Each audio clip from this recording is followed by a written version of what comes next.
Well, I'm really pleased to be here today to be able to introduce myself to you and introduce you to the Socialist Workers Party. I am running for Congress in the 3rd Congressional District.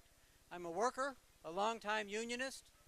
I've been a meat packer, a tire builder, an auto worker, and currently I'm working in a print shop bindery as a temporary worker making $10 an hour. Our party, the Socialist Workers Party, is a party of workers. It's a party that joins and is active in the resistance of working people, fighting back against the consequences of the economic crisis. We're joining workers on the picket line in protests against police brutality, fighting for the rights of women to choose abortion, fighting for the rights of immigrants. Our candidate for President, James Harris, and Vice President Mara DeLuca, is joined by our local candidates in Iowa, Maggie Trow for State Senate, Helen Myers for State House, and I'm running for Congress. This is a working class, labor, socialist campaign. We're telling the truth about what working people face. We face a crisis. It's undeniable that we're in the midst of a deep, deep economic crisis. The truth is that this crisis wasn't caused by any bad government policy, and it can't be fixed by a change in government policy. It's a crisis of production, trade, and capital accumulation. It's a crisis of the capitalist system, and it's worldwide. And we're only at the beginning of it. The truth is that this government is not a government of the people. It's not a government that represents all of us. It's a capitalist government. It's a government that represents the interests of the billionaire ruling class in this country. Everything it does and everything it will do is to advance the interests of those wealthy masters. Whether it's Obama, Romney, Boswell, or Latham, they are part of a government that serves the enemy of the working class. When I was out collecting petition signatures to get the Socialist Workers Party on the ballot, standing in front of a Family Dollar over on University Avenue in the black community, and a guy asked me, "What's your hidden agenda?" And this kind of question makes sense from the point of view of the fact that every single politician that you run into today, from the Democrats or Republicans, they want the votes of working people, but they represent the interests of the wealthy billionaires. So they can't tell you the truth. They won't tell you the truth. Every one of them has a hidden agenda in that sense. In the past year, I've spent a lot of time walking picket lines with the locked out workers in North Dakota and Minnesota, the sugar workers, with the locked out workers in Keokuk, Iowa, the grain millers, and other workers in Illinois and in Ohio. It's been an inspiration to join these picket lines, to see workers standing up and fighting back, reaching out for solidarity and inspiring others by standing up and fighting against corporate union busting. But I also saw the big challenges that working people face when we begin to fight back and try to do so effectively.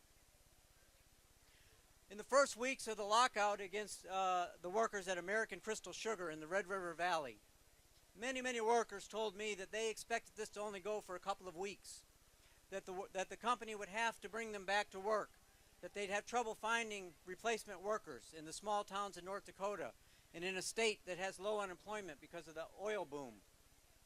But in fact, they've been locked out for over a year now.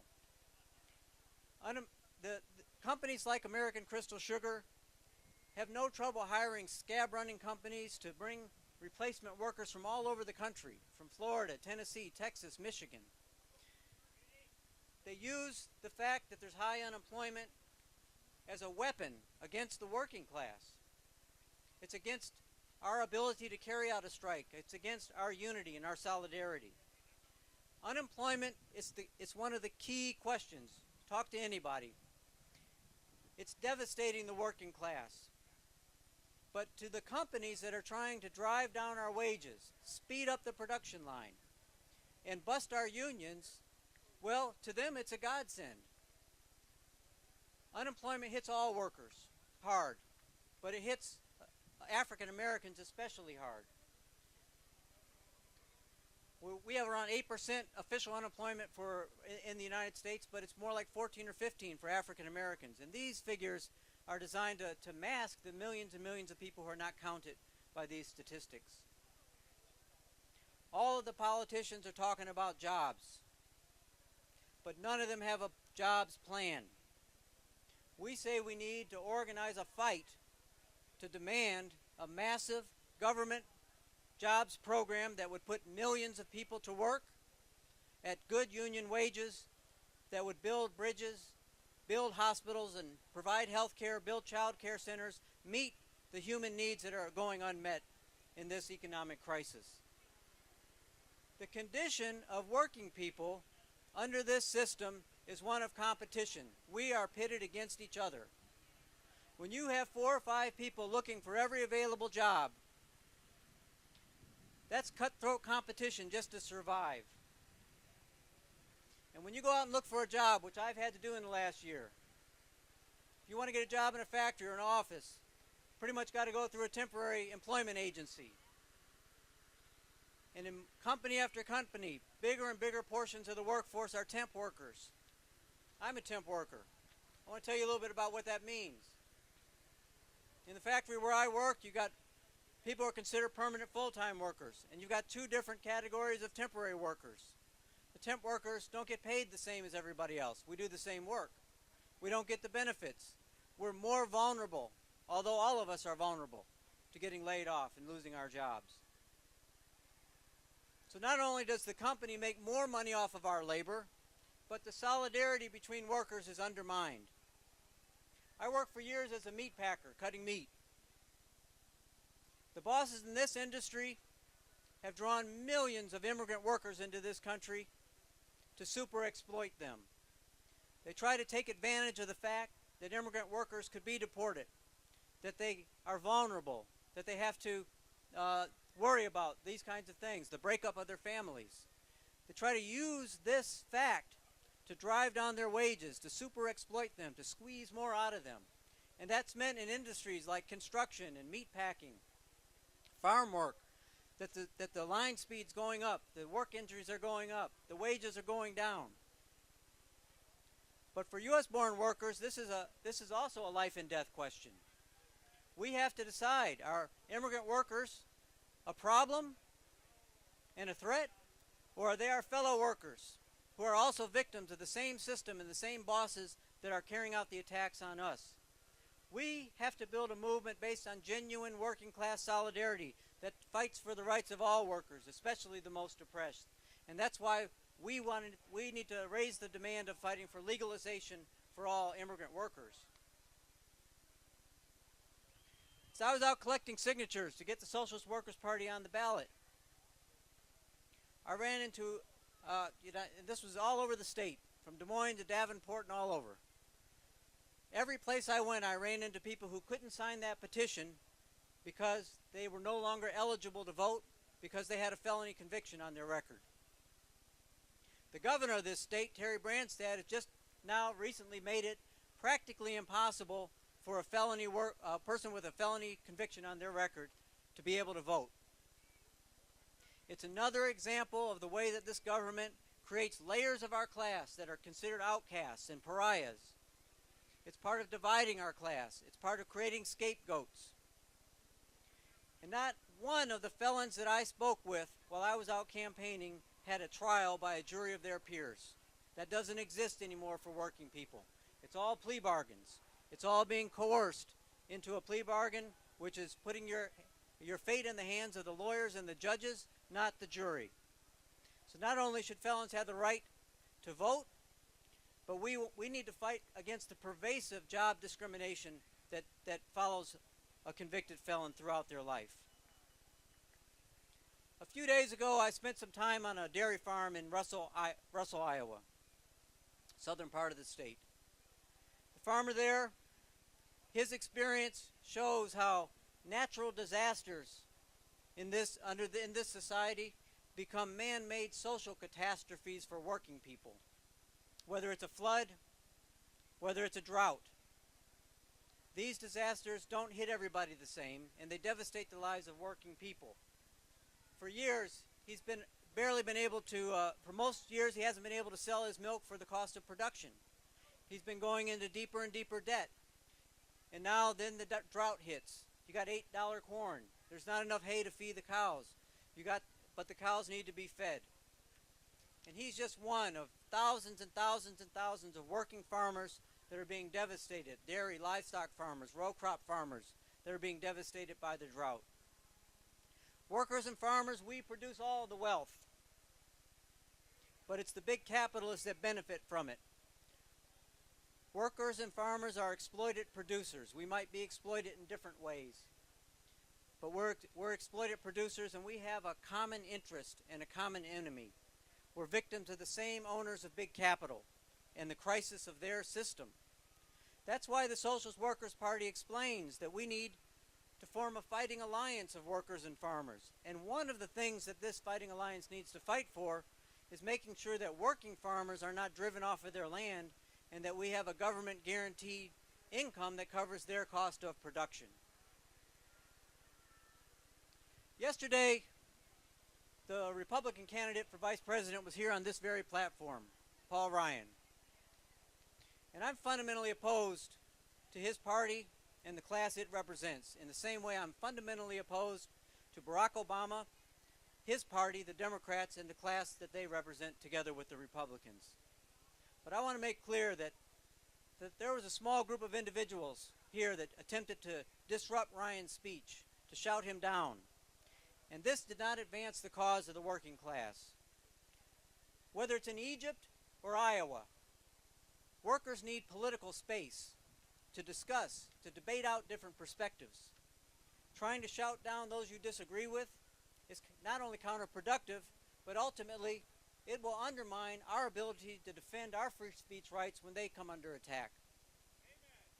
Those who engage in verbal thuggery will never hold the moral high ground. But the moral high ground is exactly what the working class should be holding, and that we do hold. Because when we fight for the working class, we fight for all humanity. Neither Romney or Obama or pretty much any Democrat or Republican today wants to talk about the war in Afghanistan. But this war, like every other war that the United States has been carrying out, it's not a war for freedom, democracy, values, or anything like that. It's a war to defend the interests of those this government represents, the billionaire, wealthy rulers of this country. It's a war that needs to end. It needs to end now. We demand that the troops be brought home. If you're interested in defending the working class in the face of this economic crisis, I would argue to you that the least important thing that you can do this year in November is vote. It's not the most important thing, it's the least important thing. What you need to do is become part of a fight. What you do in action and the lessons that we learn as we come together in solidarity has tremendous value for building a movement and a leadership that can actually effectively defend the interests of the working class. There has never been an advance for working class people and the freedoms that we need that didn't come about except through struggle, except through movements that involve millions of working people fighting for each other. It wasn't Lyndon Baines Johnson, who was kind of the Dixiecrat-in-chief at the time, that won the civil rights, the gains of the Civil Rights Act. It was a movement of millions and millions of working people that put their lives on the line and that struggled in the interests of all working people to smash Jim Crow, segregation, and racism. So whether it was the building of the unions, the defeat of slavery, really the founding of the republic, this was all done through revolutionary struggle. And that's what we need to recognize, that in order to defend our class and advance it, we need to fight together in solidarity.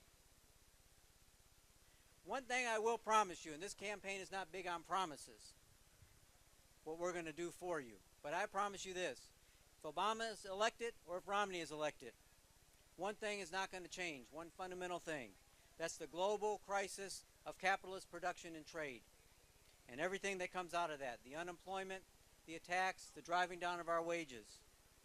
The U.S. government will continue to be part of driving down our wages. It's the only solution that they have, and in order to do that, they've also got to attack and undermine our rights. We've got to relearn solidarity. We've got to relearn what it means to exercise union power. We've got to know what it means when we say an injury to one is an injury to all. And we've got to chart a course that's independent, a political course, independent of the capitalists and their two political parties. This is the only road towards building a movement that can bring the working class to power. What do we live under right now? It's the dictatorship of capital. What do we need? We need power for the working class. We need a government of workers and farmers. The Socialist Workers' Party is part of building the kind of working class leadership that can fight back effectively. This leadership is being built today on the picket lines and in the protests. Our campaign in our newspaper, The Militant, is being seen by many fighting workers as their campaign and their newspaper. Our candidates in our party are trying to be blood and bone with the different examples of resistance that's going on, whether it's the fighting back against the lockouts in Keokuk, a fight against police brutality, the fight to defend a woman's right to abortion, the fight to defend the rights of immigrant workers. It's these fights that are the school of the working class, where we begin to come together and to learn what it means to exercise solidarity. And we learn what it means to discover our own worth and our capacity to fight back. And I'd invite you, workers, farmers, and young people, to join us and to join with us in this campaign. Thank you very much.